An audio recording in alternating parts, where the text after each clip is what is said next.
Então, vamos falar um pouquinho da festa de Purim.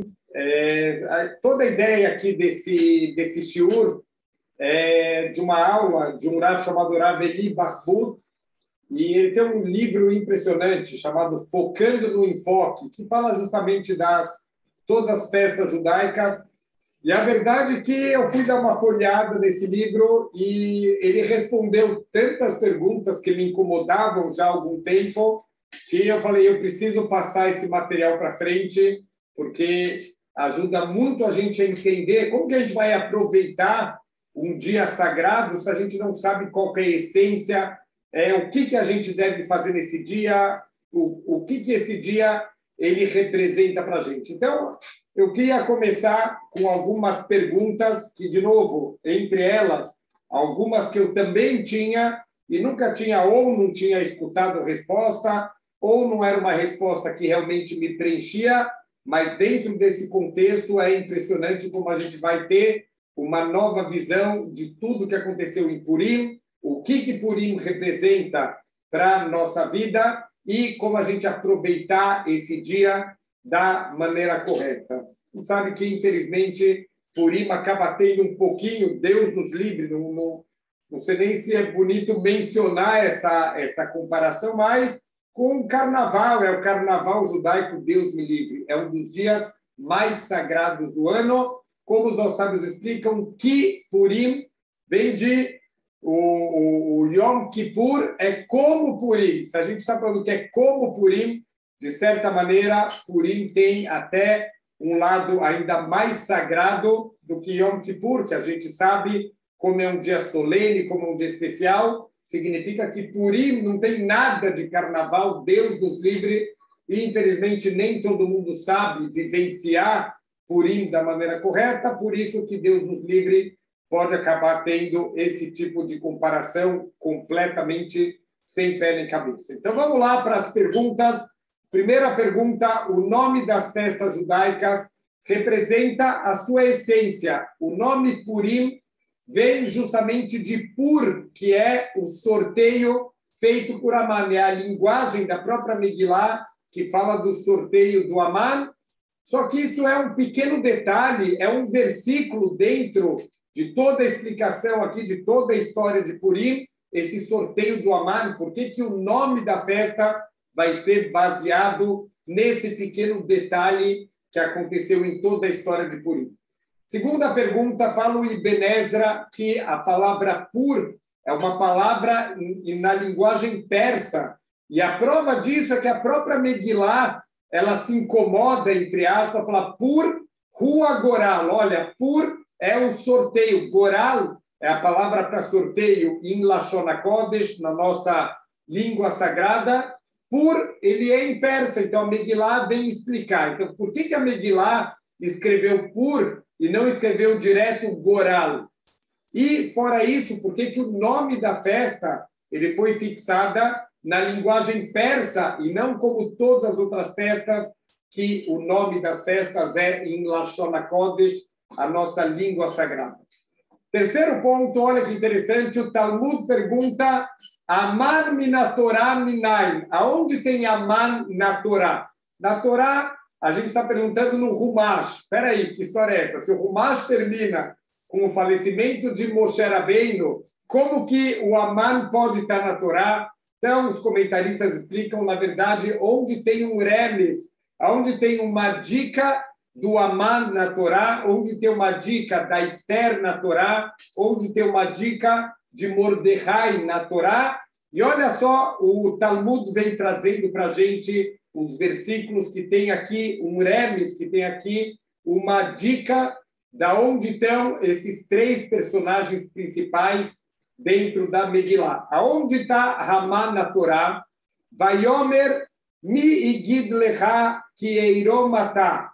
Olha só que incrível, estamos falando aqui do momento que Deus ele está confrontando Adam Arishon.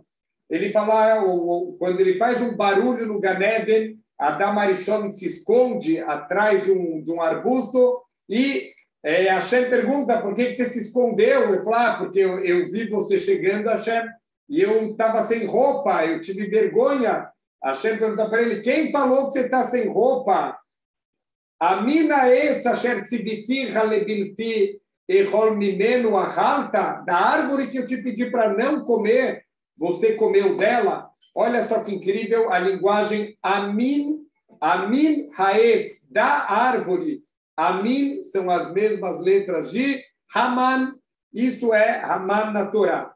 Aonde tem um remes de Esther na Torá, da nossa Malká, nossa rainha, Vanohi Aster Astir Panai Beyomahu. Deus está dando uma torrahá a Moshe, ele está avisando para o povo judeu, estamos falando aqui no Sefer Dvarim, os discursos de despedida de Moshe, estamos aqui na Parashá Vayelech, uma das últimas parashot da Torá, dos últimos discursos de Moshe, ele está avisando para o povo, olha, Al-Kol Ara'a Asher Asa Kipana Ela Elokim Aherim, se vocês se voltarem para outros deuses, Anohi Aster Astir Panai, eu vou esconder a minha face de vocês. Então, aqui de novo, Astir, Esther, esse é o Remes, essa é a dica na Torá de Esther. E, finalmente, onde está Mordecai na Torá, na Parashá Kitissá, a gente viu sobre o incenso. Existe a lista de todos os bessamim, todas as especiarias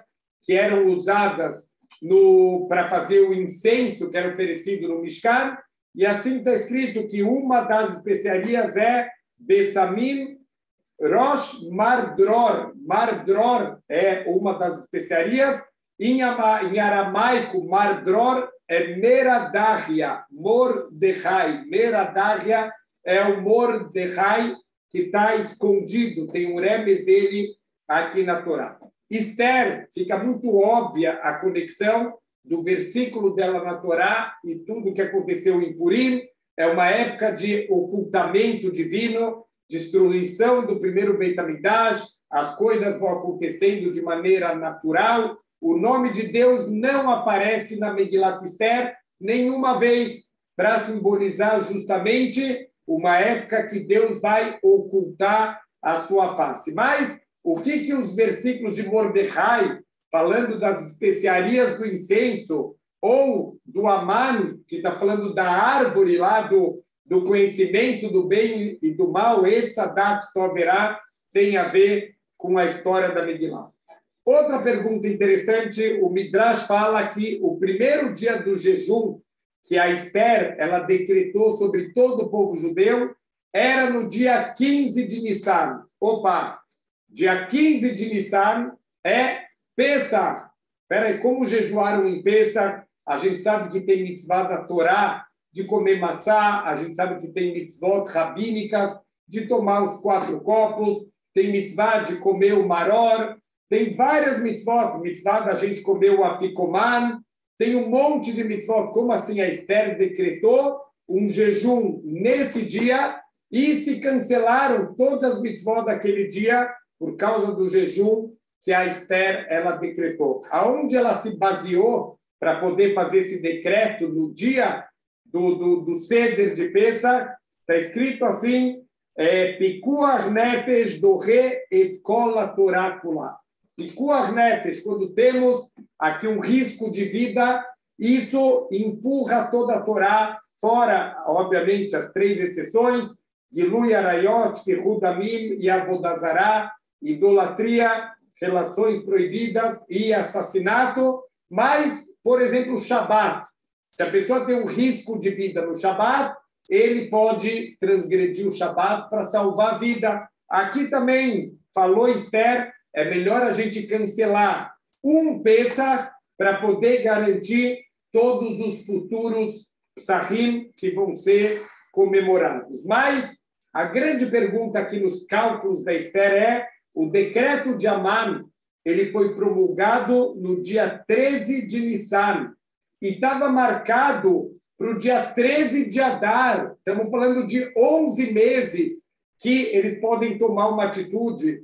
A Esther não podia esperar mais 1, 2 dias, quer dizer, no dia 13 foi marcado e logo que todo mundo ficou sabendo, que se divulgou a data da destruição do povo judeu, ainda tem 11 meses, mesmo assim, imediatamente veio a Esther e marcou o primeiro dia do jejum no dia 15 de Nissan e cancelou todas as mitzvot de Pesach.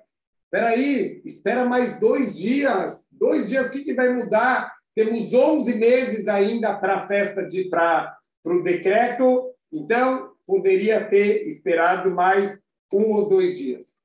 A nossa quinta pergunta está escrito no Talmud de Yerushalmi que em Purim a gente precisa pronunciar Arur Aman e Baruch Mordechai. A gente tem que pronunciar que Aman é amaldiçoado e que Mordechai ele é bendito, é abençoado.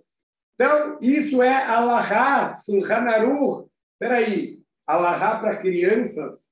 Por que tem que falar em Purim? Eu sei que o Aman ele é amaldiçoado e eu sei que o Mordechai ele é abençoado. Alguém tem dúvida disso? Por que isso é uma Alahá que a gente deve cumprir no dia de Purim? Outro ponto interessante, toda a raiz da festa, de toda a história de Purim, é, na verdade, o ataque de Amalek quando o povo judeu estava saindo do Egito. E a prova disso é que esse Shabat, nessa semana, é chamado de Shabat Zahor, porque temos uma mitzvah da Torá, inclusive para as mulheres, é muito importante as mulheres também irem no Beit HaKnesset esse Shabat para escutar a leitura da Parashat Zahor, que justamente é para lembrar esse ataque que Amalek fez contra o povo judeu no deserto. Então, os Rahamim, os nossos sábios, fixaram essa leitura justamente na véspera aqui da festa de Purim, para mostrar que os eventos estão conectados. A festa de Purim e esse ataque de Amalek no deserto, eles estão conectados. Então, fala o Midrash Tanhuma que o ataque de Amalek no deserto foi um castigo de Hashem. A gente sabe que as coisas não acontecem sem a supervisão, sem a permissão de Hashem.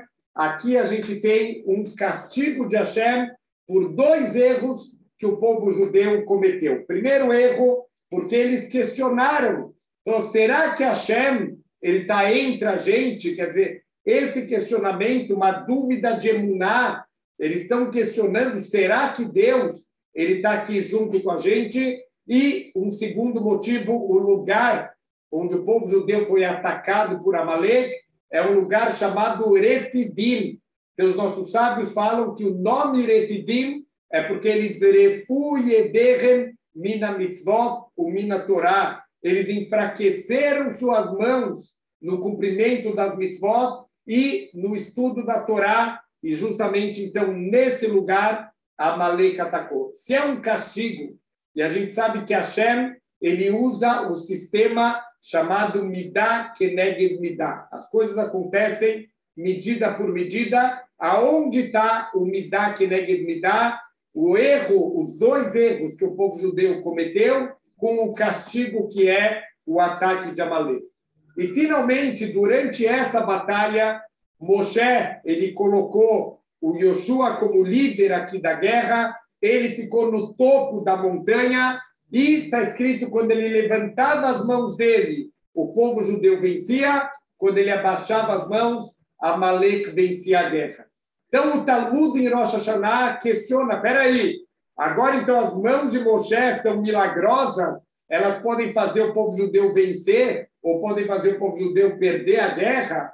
Então, responde o Talmud que não. Quando o povo judeu, Moshe levantava as mãos e o povo judeu olhava para cima, eles subjugavam seus corações para Deus e eles venciam a guerra. Caso contrário, quando o Moshe abaixava as suas mãos, eles baixavam seus olhos e eles perdiam a guerra. Olha que interessante, nenhuma outra guerra da Torá foi usado esse método aqui, a guerra contra Midian, a guerra contra Og, todas as outras guerras que estão descritas na Torá, mas nenhuma vez Moshe subiu na montanha e levantava suas mãos. Por que essa tática, esse método só funciona contra o povo de Amalek? Então, essas são as 7 perguntas Eu tinha algumas dessas perguntas ainda não resolvidas completamente, mas vamos responder todas elas. Bezrat Hashem. Vamos entender a raiz do problema. Amalek, quer dizer, toda a festa de Purim está conectado com esse povo chamado Amalek. Amalek é gemátria, o valor numérico das letras é 240. Podem confiar no Rabino, eu fiz a conta. E é a mesma gemátria, o mesmo valor numérico das letras da palavra Safek. Safek significa dúvida, significa incerteza. Então, os dois têm valor numérico 240. O maior desafio, a maior ameaça para o serviço divino é justamente a incerteza. Ninguém faz uma transgressão quando ele tem claridade, quando tudo está aberto. Quando a gente vai fazer transgressão? Quando começa a surgir algum tipo de questionamento, de dúvida no nosso coração. Ou questionamento se Deus ele está controlando tudo, ou questionamento do status alárrico, pode, não pode, permitido, proibido, ou quando tem alguma dúvida sobre a gravidade da transgressão. Vamos trazer um exemplo que a gente já usou algumas vezes nas nossas aulas. Se a gente estivesse agora no auditório e o palestrante ele vira para as pessoas que estão lá escutando e ele fala: eu pago 10 mil reais aqui em dinheiro, está na minha mão, para quem subir aqui no palco e fizer um lachonará. Eu quero um lachonará agora por 10 mil reais. Óbvio que ninguém vai levantar, quem vai subir lá e fazer um lachonará na frente de todo mundo, nem que seja para ganhar 10 mil reais, 100 mil reais, algumas pessoas já começariam a conversar. Mas a gente não faria nem por 10 mil reais. Espera aí, mas a gente fala lachonará de graça o tempo inteiro. Por que ninguém se levantaria para ir falar um lachonará? Quando está muito claro, quando está muito óbvio, ninguém vai fazer transgressões. Por que a gente fala lachonará? Ou porque a gente não sabe alahá, ou porque a gente começa a confundir as coisas, a gente esquece a gravidade, a gente acha que não, mas é só uma coisa que eu falei, não é tão grave assim. Só quando entra a confusão, quando entra a dúvida, a gente faz transgressões. Quando a gente estava saindo do Egito, Amalek veio esfriar o povo judeu. Está escrito no Pasuk, Asher korha baderech, que eles te encontraram no caminho. Amalek não só encontrou o povo judeu no caminho, korha vem de kar, frio. Amalek esfriou o povo judeu. O que quer dizer esfriou o povo judeu? O Urashi traz um machal, traz um paralelo famoso de uma banheira fervendo. Ninguém tem coragem de chegar perto porque sabe que se tentar entrar vai se queimar, mas vem um estúpido e ele se joga na banheira. Ele sabe que ele vai morrer, mas ao mesmo tempo ele sabe que ele vai esfriar um pouco aquela banheira. Quando o povo judeu saiu do Egito, todos os povos do mundo têm muito temor a Deus. Todo mundo escutou o que aconteceu, a abertura do mar, as pragas do Egito. Todos os povos do mundo têm muito medo do povo judeu. Até que vem Amalek e ele ataca o povo judeu. Ele está colocando a dúvida, a incerteza no coração de todos os povos. Olha, a gente achou que era invencível o povo judeu, mas Amalek atacou eles. É verdade, Amalek perdeu a guerra, mas talvez a gente possa vencer. Isso fez com que o temor a Deus vá embora. Quando entra a dúvida, quando entra a incerteza, o temor a Deus, ele vai embora. Por isso que a definição de Amalek na Torá, olha a linguagem da Torá, eles não temeram a Deus mais do que qualquer outro povo do mundo. Amalek, ele não tem temor a Deus, por isso que a gente tem essa importante mitzvah de Bezrat Hashem exterminar Amalek. Mas Rabino, tem tantos povos que fazem o mal, por que não tem mitzvah da gente exterminar os outros povos? O mal, ele faz parte do mundo para a gente poder vencer. Quer dizer, toda vez que tem o mal, a gente tem o livre-arbítrio de vencer esse mal. mas Amaleque é um mal que cria dúvida, que cria incerteza, que tira o temor a Deus. Esse mal não pode ser vencido. Então, esse mal tem que ser exterminado. É mitzvah do povo judeu a gente apagar esse tipo de mal do mundo, que ele não pode ser vencido pela dúvida, pela incerteza que isso joga no coração das pessoas. Como que Amaleque ele foi criado? Qual que é a história da criação de Amaleque? Fala o Talmud, no Tratado de Sanedrim, Timná, ela era filha de reis, era uma princesa, e ela quis se converter para o judaísmo. Ela procurou Abraham, ela procurou Isaac, ela procurou Jacob, mas ela foi rejeitada.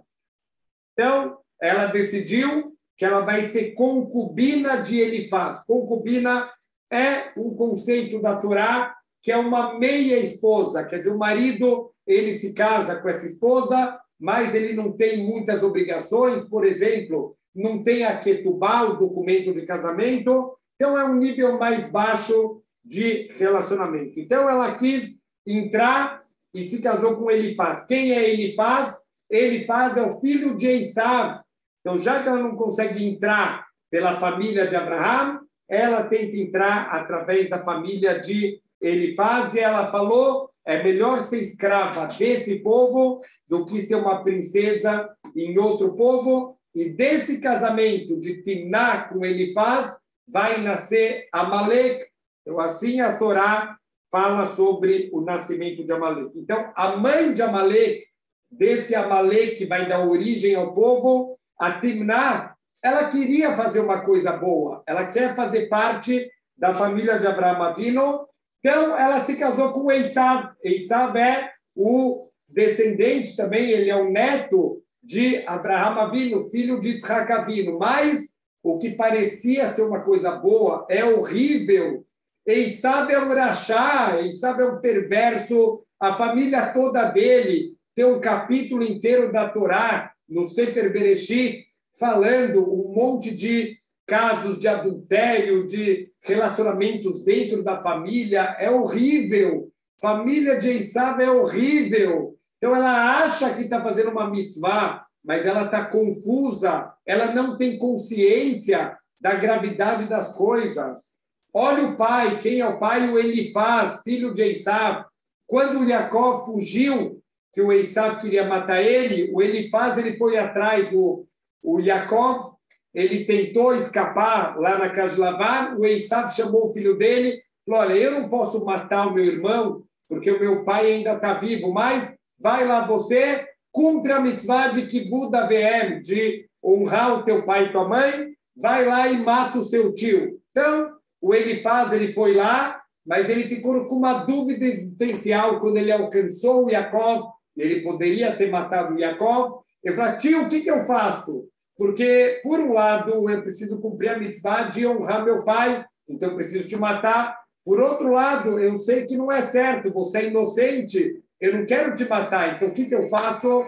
O Jacó deu uma ideia para ele, olha, está escrito que uma pessoa muito pobre, completamente destituída, essa pessoa é considerada como morto. Então, leve embora todo o meu dinheiro e é como se você tivesse me matado. Ele vai cumprir isso e ele vai voltar para casa feliz da vida, que, olha, ele cumpriu a vontade do pai, ele não precisou matar o tio. Mas isso é uma mentira, isso é uma enganação. Na realidade, o Elifaz, ele fez uma transgressão. Na prática, ele não respeitou o pai, porque ele não cumpriu o que o pai queria e ainda transformou o próprio tio num pobre destituído. Ele só fez tudo errado. Então, olha que incrível. Tanto o Timná quanto o Elifaz, o que eles representam? A falta de claridade, a pessoa que não entende a gravidade das coisas, ele quer fazer o certo, mas ele faz tudo errado. Desse relacionamento vai nascer o Amaleque. Mas olha que incrível, assim traz para a gente a Alahá, que na criação do ser humano temos 3 sócios, o pai, a mãe e Deus. O pai e a mãe a gente já conhece, O pai e a mãe de Amalek é Timná e Elifaz. Mas tem agora um terceiro sócio, Deus. Por que Deus concordou com a criação do Amalek? Por que ele permitiu que o Amalek ele fosse criado? Olha que incrível que o Talmud responde para a gente. Deus não concordou com a atitude de Abraham, Isaac e Jacob. Quando a Timná veio procurar eles, por que eles não aceitaram a Timná? Eles perceberam que tinha alguma coisa muito ruim dentro dela. Mas o Talmud fala que Deus não gostou. Quem sabe ela poderia ter vencido isso. Quem sabe ela poderia ter se transformado e anulado esse lado negativo dela. Essa rejeição, que parecia uma coisa boa aos olhos de Abraham, Isaac e Jacob, era impróprio aos olhos de Deus. Dessa maneira, olha que incrível, está sendo criado Amalek. Amalek é a dúvida, a incerteza, fazer transgressões achando que você está fazendo uma mitzvah. Então, olha que incrível. Vamos voltar agora aqui para o deserto. Quando Amalek ele vai atacar o povo judeu, justamente quando a gente começa a abrir as portas para Amalek. Toda vez que a gente coloca no coração a dúvida, a incerteza, a gente está convidando Amalek para atacar o povo judeu. Então, quando o povo judeu começou a questionar no deserto, será que Deus está com a gente? Opa! Entrou a incerteza, entrou a dúvida, entrou Amalek na história. Eles estavam em Refidim, eles se enfraqueceram da Torá, se enfraqueceram das mitzvot. Isso só é possível quando a gente não tem claridade do valor da Torá, do valor de cada mitzvah da Torá, a eternidade que isso vai dar para a gente. Isso causa a fraqueza, isso causa o afastamento da Torá e das mitzvot. Isso só é possível quando entra a incerteza. 2 vezes no deserto, através de 2 atitudes, a gente abriu as portas para trazer Amalek e atacar a gente. Toda vez que Moshe levanta as mãos, a gente olha para Deus, a gente resolve o primeiro problema. Será que Deus está entre nós? A gente olha para o Shamaim, a gente olha para o céu e a gente lembra que Deus ele está controlando tudo. Quando a gente subjuga nossos corações para Deus, a gente está consertando a nossa fraqueza em relação ao cumprimento de Torá e Mitzvot, a preguiça, o comodismo. Agora a gente vai, Bezrat Hashem, a gente vai subjugar nosso coração a Deus e vamos consertar isso. Vamos agora conectar. Já entendemos quem é Amalek, qual é a fonte dele, como ele foi criado. Vamos ver o convite de Amalek que aconteceu na história de Purim. Mais uma vez, o povo judeu vai abrir as portas e convidar Amalek para entrar. Como aconteceu isso? Pergunta o Talmud, por que Deus permitiu que o Amán ele subisse e ele fizesse um decreto para exterminar o povo judeu? E vão ser trazidas algumas respostas diferentes. A primeira resposta é que o povo judeu se ajoelhou para a estátua de Nebuchadnezzar. Então, na Babilônia, que era o lugar para onde os judeus foram exilados, tinha uma estátua de Nebuchadnezzar, que era o grande imperador que destruiu o Beit HaMikdash, e as pessoas se curvavam diante dessa estátua, e o povo judeu também ficou assim, não, mas como assim? A gente é estrangeiro aqui, a gente não vai se curvar, vamos começar a ter problema. Diplomacia, eles também se curvaram. Segundo motivo que trouxe a Guemará, os judeus tiveram proveito da seudá de um rachá, Ahasverosh. Então, quando o rei Ahasverosh, no 3º ano do mandato dele, ele dá uma seudá, o povo judeu foi participar. E o terceiro motivo apontado pelos nossos sábios, que os judeus eles adormeceram em relação à Torá e Mitzvot. Qual é o ponto em comum desses 3 motivos aqui? A incerteza, a dúvida, se curvar para a estátua. Óbvio que ninguém tinha intenção de fazer avodazará, de fazer idolatria. eles fingiram que eles estavam se curvando para evitar de ser morto. Eles quiseram fazer diplomacia, ter um bom relacionamento. Eles decidiram sozinhos que era permitido se curvar. Eles não fizeram o cálculo completo. Eles não entenderam que aqui tem maritime, que aos olhos das pessoas, os judeus estão sim se curvando para uma idolatria. Eles não entenderam que aqui tem Hilul Hashem, o nome de Deus está sendo denegrido. Eles não entenderam a gravidade do ato deles. A seudade a Hashverosh, a comida é kasher, eles não enxergam nenhuma proibição. Apesar do Mordecai falar, não vai, o ambiente não é kasher, a festa está comemorando que o Beit HaMikdash não foi reconstruído, que o povo judeu não voltou para a terra de Israel, mas eles vão ter proveito da seudade urachá, também para ter diplomacia, para viver em paz com os nossos vizinhos. Eles decidiram sozinhos, mesmo com os protestos que o Mordecai fez, que eles sim têm que ir naquela festa. E o terceiro ponto, eles adormeceram espiritualmente, mostra a falta de consistência, a falta de seriedade, de dar a devida importância para Torá e Mitzvot. Então, o teste da geração era a incerteza em relação ao que é verdadeiramente bom, o que é ruim. É o início de um grande ocultamento de Deus. É a Esther aparecendo aqui na Torá. Astir Panai, eu vou ocultar a minha face. Olha que incrível, o Ahasverosh, ele deu uma festa para comemorar que a profecia de 70 anos da reconstrução do Beit HaMikdash não se cumpriu. Então, o povo judeu começou a ter dúvida, será que vai se cumprir mesmo? Olha, chegou os 70 anos, a conta estava errada. O Ahasverosh fez a conta errada, mas o povo judeu começou também a se questionar, começou também a colocar toda a veracidade da Torá, dos nossos profetas, em questão. Quando começa a ter incerteza no coração do povo judeu, vem Amalek, vem Aman Hagagi, descendente do rei Agag, e ele vai querer exterminar o povo judeu. O próprio Aman, ele é fruto de uma incerteza. Deus deu um comando muito claro para Shaul HaMelech. Ele tem que exterminar Amalek, também as pessoas, também os animais.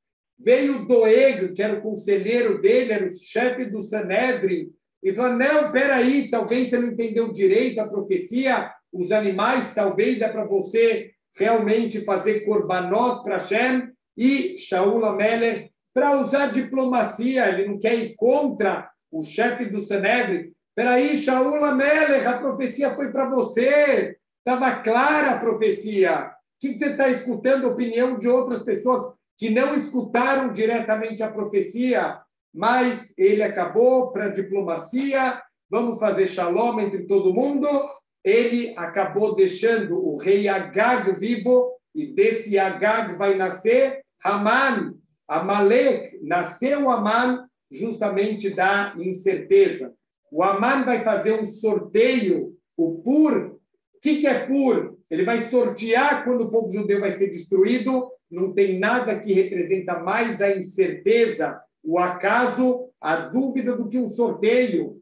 Então, o Haman, olha o que ele faz, ele começa a transformar o que é bom em ruim, o que é ruim em bom. Ele convence o rei que tem um povo que está espalhado aqui em todo o reinado, que são os judeus que representam o bem no mundo. Ele começa a convencer o rei Ahasverosh que eles estão estragando o mundo e eles precisam ser exterminados de forma assustadora. Temos paralelos com o que o Hitler e Marx chamou. Olha o que ele fez, ele criou uma teoria científica para provar que a natureza dos judeus é ruim, uma raça inferior, e a gente tem que exterminar. Quer dizer, os judeus que representam a conexão da humanidade com Deus, eles começam a ser vistos como uma raça inferior, como pessoas ruins.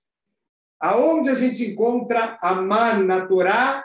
No Etzadat Toverá, Amina etz, daquela árvore que eu te pedi para não comer, etz adat toverá, a árvore do conhecimento do bem e do mal. Dat pode significar conhecimento, mas dat também significa conexão.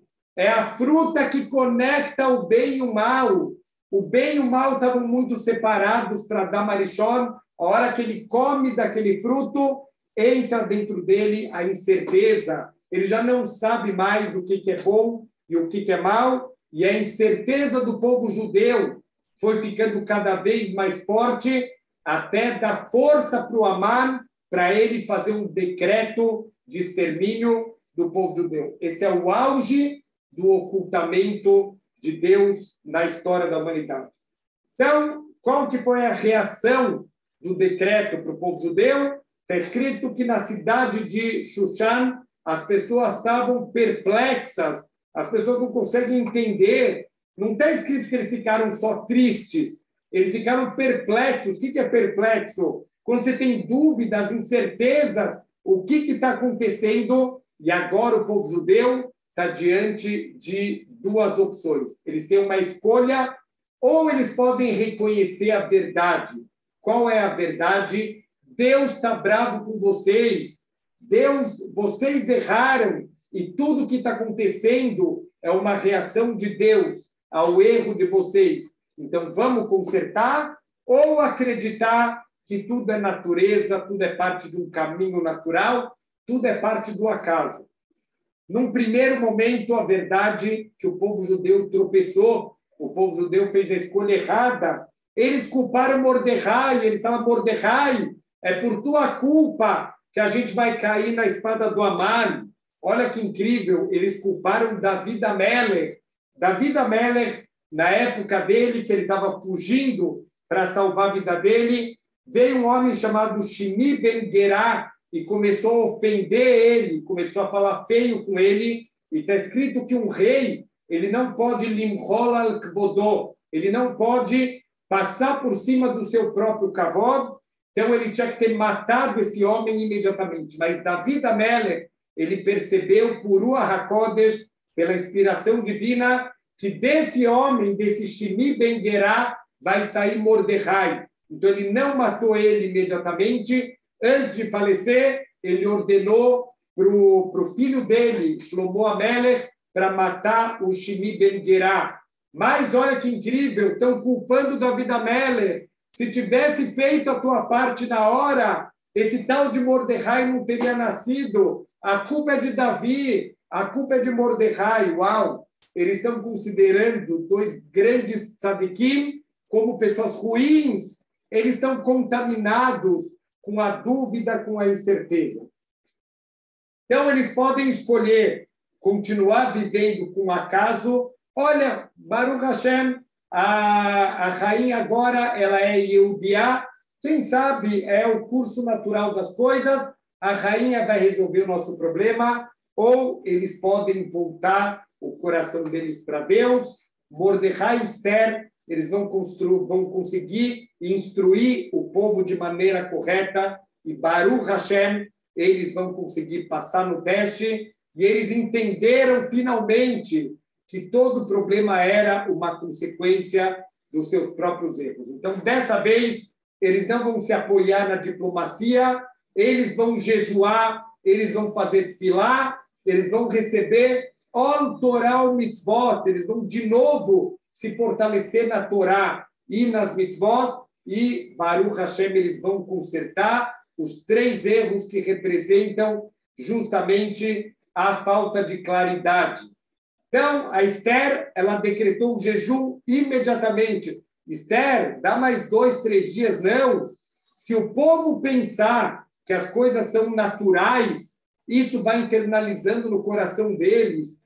Pikuach nefesh, é risco de vida espiritual. Não pensa que isso é normal, que isso é acaso. Saibam que isso é uma consequência dos nossos atos. Vamos anular esse Pessach para chacoalhar as pessoas, para Bezrat Hashem, o povo judeu ter continuidade. Então, isso era para dar rapidamente a consciência que Deus estava decepcionado com eles. Então, depois que Mordecai ele conseguiu, né, na virada de mesa, na virada da história, o Mordecai convenceu o rei Ahasverosh a mandar uma carta que vai permitir que os judeus possam se defender, que eles possam se reunir. Está escrito que teve alegria, teve festas em todos os lugares que a carta do Mordecai chegava. Mas espera aí, que alegria! O decreto ainda está vigente. Vocês vão ter que lutar contra os inimigos. Ainda tem um decreto. A Ahasverosh falou, olha, eu não posso anular o decreto anterior. Eu posso fazer um novo decreto permitindo que vocês se defendam. Mas o decreto que permite que vocês sejam atacados, eu não posso anular. Quer dizer, o perigo continua. Por que eles estão tão felizes? Fala para a gente o Talmud, em Simcha que atraatas feikot. Não tem alegria maior do que a gente acabar com todas as dúvidas na vida, como na guerra, quando Moshe levanta as mãos e eles olham para Deus e eles entendiam que tudo está na mão de Deus. Da mesma maneira, essa carta do Mordecai é a mão de Moshe levantada. Eles viram que está tudo na mão de Hashem. Olha que incrível, todo o temor que tinham as nações do deserto, que foi tirado por Amalek, voltou para o coração das nações do mundo. Está escrito na Megilá que o temor dos judeus recaiu sobre os nossos inimigos. Então, Midrash fala que o nome de Mordecai na Torá é aquela especiaria de cheiro agradável. O que é isso? A Tfilá de Mordecai, ela era querida para Hashem como uma especiaria cheirosa. O que tem de tão especial na Tfilá de Mordecai? Essa Tfilá dele não era uma Tfilá com desespero, não era uma Tfilá de tristeza, era uma Tfilá de confiar plenamente em Hashem, a consciência que Hashem ele é a fonte de toda a salvação. Ele vira para Esther, olha a prova da emuná do Mordecai. Ele fala para Esther, olha, Esther, vai falar com o rei. Ela fala, peraí, Mordecai, mas não sei, eu vou ser chamada nos próximos dias, eu não posso ir falar com ele, sem ser chamada, ele pode me matar. Ele vira para Esther e fala, Esther, Deus vai salvar o povo judeu. Se não for através de você, ele vai salvar através de outra pessoa. Seja você a responsável pela salvação, mas Hashem, ele vai salvar. Ele tem essa certeza no coração dele. Essa tefilá é doce para Hashem, como a especiaria de cheiro maravilhoso que tem no Ktoret, quando a gente oferecia o incenso. A tefilá de Mordecai também são as mãos de Moshe levantadas, os olhos voltados para Hashem, como a fonte de tudo. Isso é a nossa arma para vencer Amalek, a emuná completa de que Deus ele pode salvar a gente. Se a gente está passando por um motivo, uma situação difícil, é pelos nossos maus atos. Conserta, volta para Hashem, que os problemas todos eles vão desaparecer.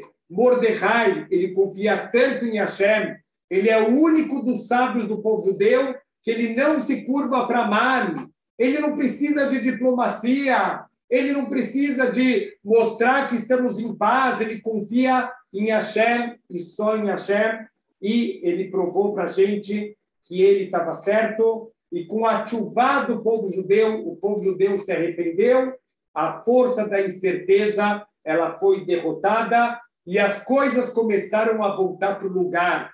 O bem voltou para o lado do bem e o mal voltou para o lado do mal. Não tem mais mistura.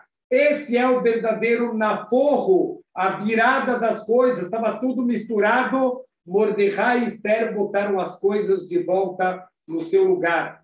Como Mordecai está anunciado aqui na Megilá, Kaha Yaseh Laish Asher Amelech Hafetz Beikaro, assim, Amelech está falando sobre Hashem, assim Hashem faz com quem ele quer o bem, com quem ele ama. Olha o kavod que está sendo dado para o Mordecai. E o que está escrito sobre Aman? Vatomer Esther Ish Tsar Veyoev Aman Harazé. Olha, o inimigo, a pessoa ruim é o Aman. Então, as coisas estão voltando para o seu devido lugar. Quando acaba a dúvida, quando acaba a incerteza, as coisas voltam para o seu devido lugar. Então, agora, já deu para entender por que o nome de Purim vem de Pur, do sorteio, não é um pequeno detalhe na história. O Pur representa a essência dessa festa, a luta contra o acaso, contra a incerteza.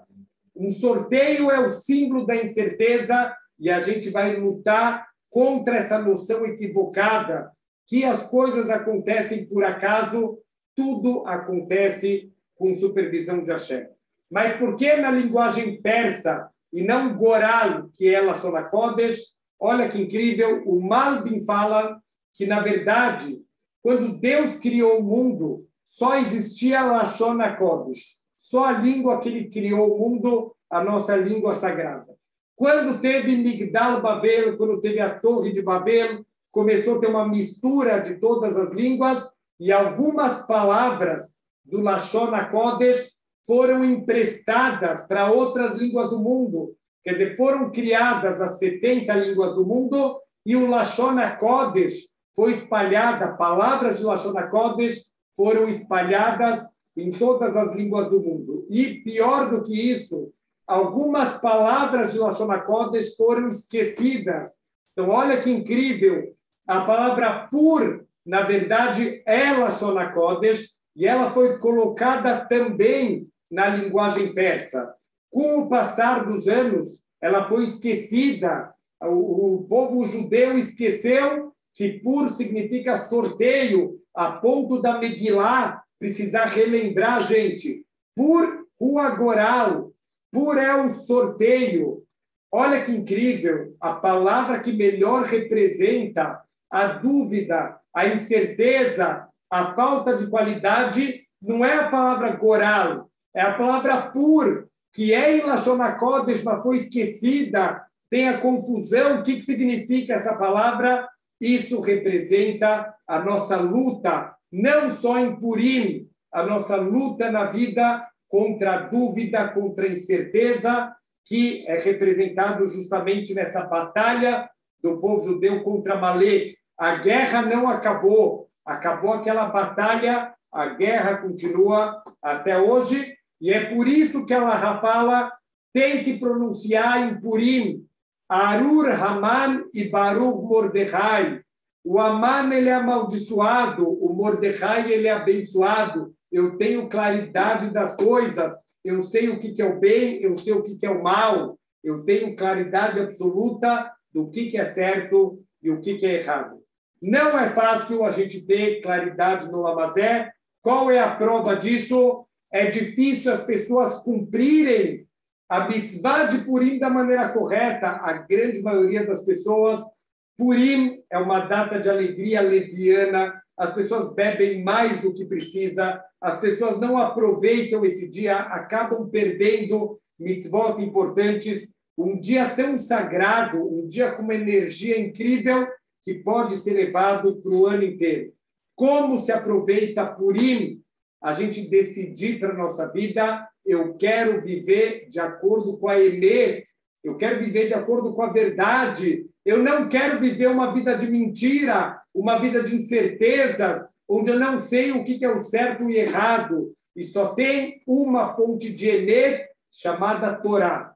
Olha que incrível para a gente terminar nossa aula, olha como tudo vai se conectar. Enquanto Amalek existir no mundo, a força da incerteza, a força da dúvida, ela vai tentar fazer a gente sair do caminho. Quanto mais a gente vai chegando no final dos tempos, na vinda do Mashiach, Amalek, ele vai aumentar a sua força, ele vai fazer de tudo para desviar a gente do caminho. Quanto mais perto está o brilho do Mashiach, mais Amalek vai tentar jogar escuridão no mundo. Então, olha o que o Zohar fala, que a hora mais escura da noite é alguns instantes antes de amanhecer, é o momento mais escuro da noite.